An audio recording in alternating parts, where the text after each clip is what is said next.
Okay, quick video about the stand I'm finishing, putting the final touches on. Basically, it's a office chair that had some nice, fairly beefy steel chrome-plated tubes welded for the casters to go in there. So this should be good to at least 250 pounds or so. And then I got a layer of Baltic birch on the bottom and this larger chunk of maple spars is glued and screwed to the Baltic birch. And you can see these J-bolts down here. I got nuts there, and I have another nut, a flare nut with fangs on it that's between these and is glued in here. And the reason why I'm using two nuts is because you can offset the nuts a little bit, so it increases the sticking power. These don't wiggle loose so easy. They're a little harder to turn than if the nuts were aligned perfectly. That will make the bolt wear out eventually, but I don't plan on moving those a whole lot. Those are the leveling system, so that no matter what the ground is, like the ground here is not very even. It's old building, and even in modern buildings sometimes it's not too even.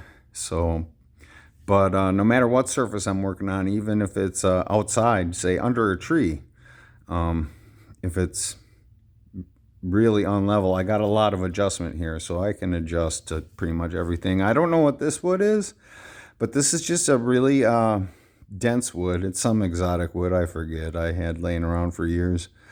But this here is not permanently attached to these J-bolts. The J-bolts, there's just a slight little depression in there where the J-bolts ride.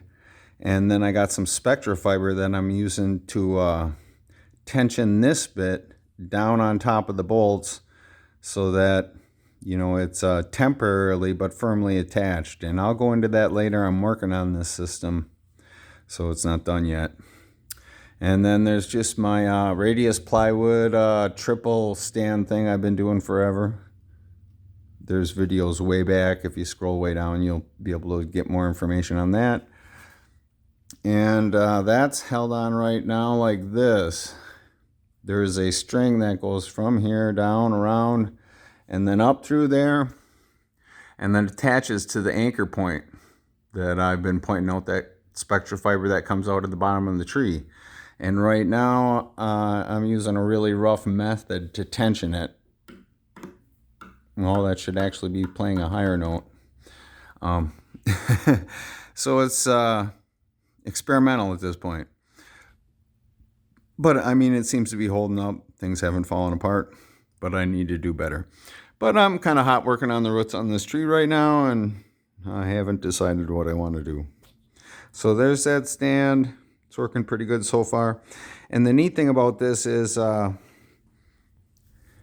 this part right here is, you know, interchangeable. So if I want to do a really huge tree, say that's 4 feet tall, I can just make a bigger plate here, and I might not even make too much of a bigger plate, and I just don't use this part, and then I would be working on my roots way down here. You know, because if I got 4 foot of tree above me, well, you know, it might be better to do it at this level. So that's that. Talk to you soon.